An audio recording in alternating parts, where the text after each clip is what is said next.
I want you to think about something for a second. Someone in your house books every vet appointment, researches the food, checks the ingredient list on the treats, notices when something seems off, sets the alarm to give the medication, worries, genuinely worries at 2 a.m. about whether the limping is something serious, short pause, and then someone else walks through the door and the dog absolutely loses their mind with joy. Look directly into lens. And the person doing all the worrying is standing right there watching it happen. Again, the easy answer is, well, the other person just plays with them more, or they give more treats, or they're more fun. And look, that's not completely wrong, but it's also kind of a cop-out answer that doesn't actually explain the mechanism. And it makes the responsible person feel like they're being punished for being responsible, which actually that framing is more accurate than it sounds. Lean forward, because here's what nobody tells you. Dogs don't experience love the way we do. They don't have a ledger. They don't add up who did more and reward accordingly. Their social bonding system runs on an entirely different currency than effort or sacrifice. And once you understand what that currency actually is, wait, let me be more precise about this. Pause, reset. It's not one currency, it's three. And the person paying the vet bills is usually accidentally broke in all three of them. Not because they love the dog less, because nobody explained the exchange rate.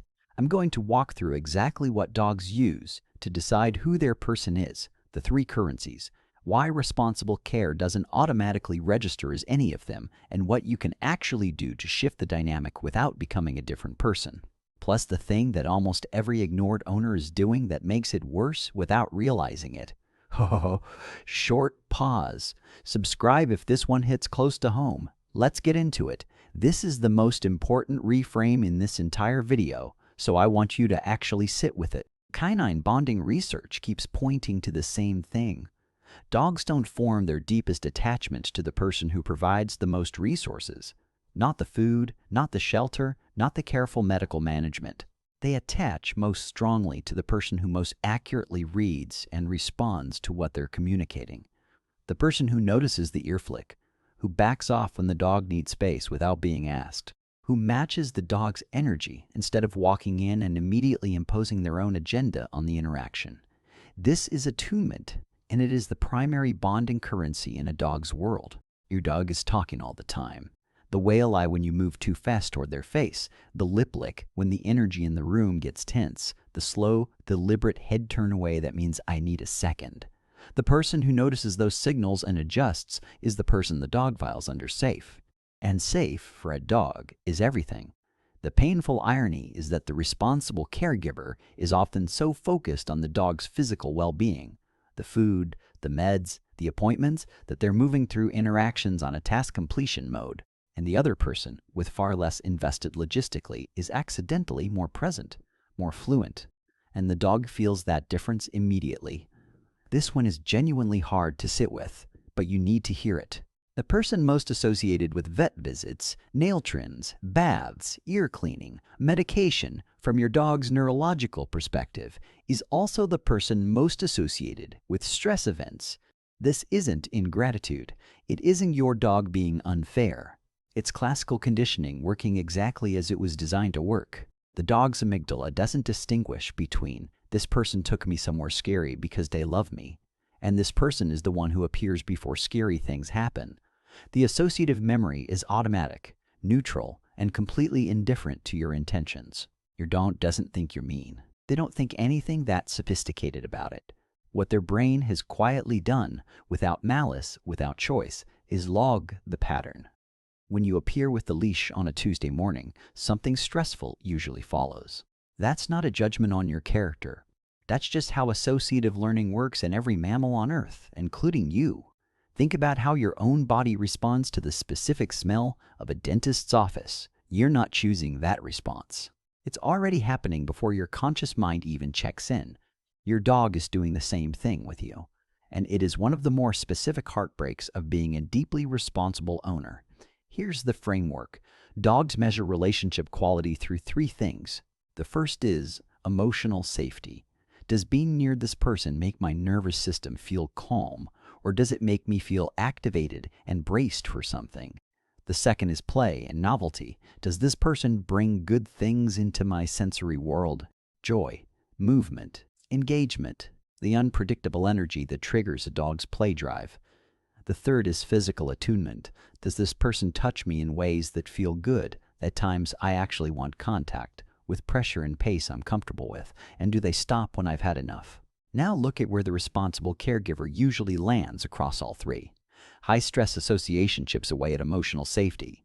Less time and energy for play, because the logistics of actual care take time and drain you, means less novelty.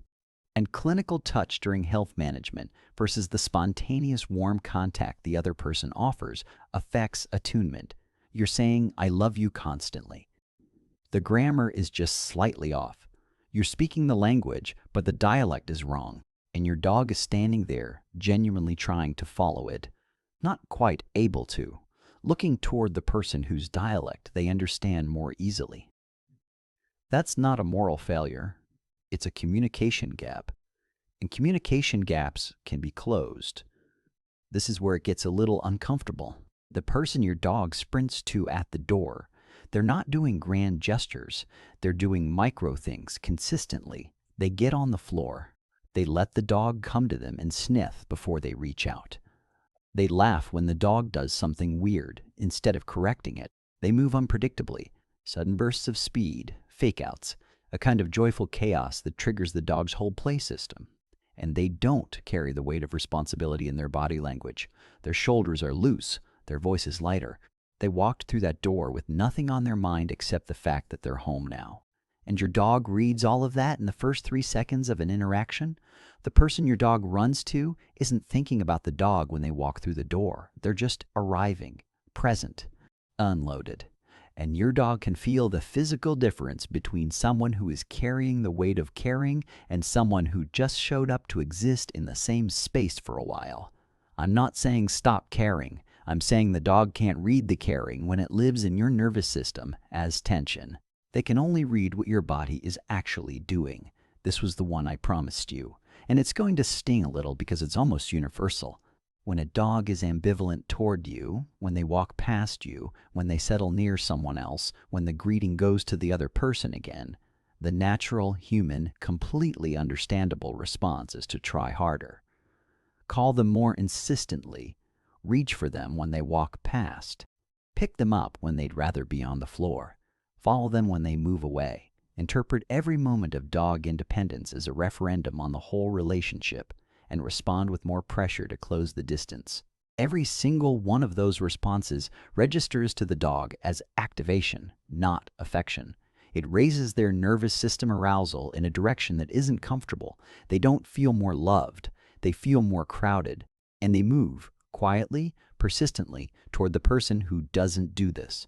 Every time you call them again after they didn't respond the first time, you've just taught them that your call is something to consider, not something to act on. Every time you reach for them while they're walking away, you've confirmed that walking away doesn't work, so they'll find something that does. The love is real, but it's being delivered in a form their nervous system experiences as pressure. And breaking that pattern is the most important thing you can do. Here's the part where this actually becomes useful. The shift doesn't require you to become someone else or hand off the caretaker role. It requires 3 specific manageable changes. The first is building deliberate positive associations around the care routines that currently carry stress. The leash appears, a treat appears immediately before you go anywhere. The nail clippers come out. Something good happens first. You're not tricking the dog. You're splitting the association, giving their brain a competing data point to log alongside the stressful one. The second is creating at least one interaction every day that has 0 agenda, no training, no health check, no correction, just play or contact that the dog initiates and you follow. Let them lead it. Let them end it. Be boring enough that they feel safe to approach without bracing for what comes next. The third is learning to honor their body language during every interaction. The moment they've had enough, you stop. Every time, without exception. Not most of the time, every time. Because that consistency is what safety is actually made of. You've already proven you'd do anything for this dog. Now the work is smaller and stranger than that. It's learning to do less in the right moments, in the right way. And then waiting. I want you to think about this. When a dog who has been ambivalent, who has walked past you towards someone else, who has given the greeting away, who has settled on someone else's side of the room for months, when that dog finally crosses the floor and lies down against your leg, that choice carries a weight that an automatic choice never does. It wasn't habit. It wasn't conditioning. They looked at the room, looked at their options, and came to you. That was a decision. And it happened because you learned their language well enough that they finally felt safe enough to say something back in it.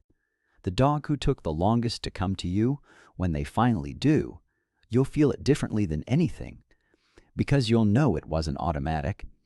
They decided, and they decided you.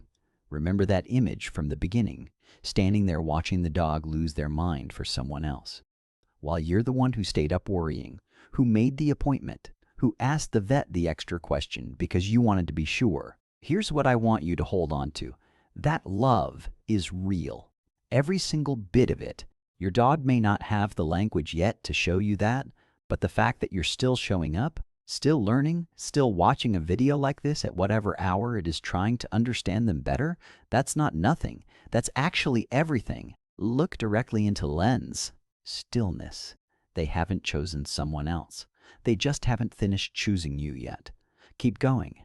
Share this with whoever in your house is standing there watching. They need to hear this.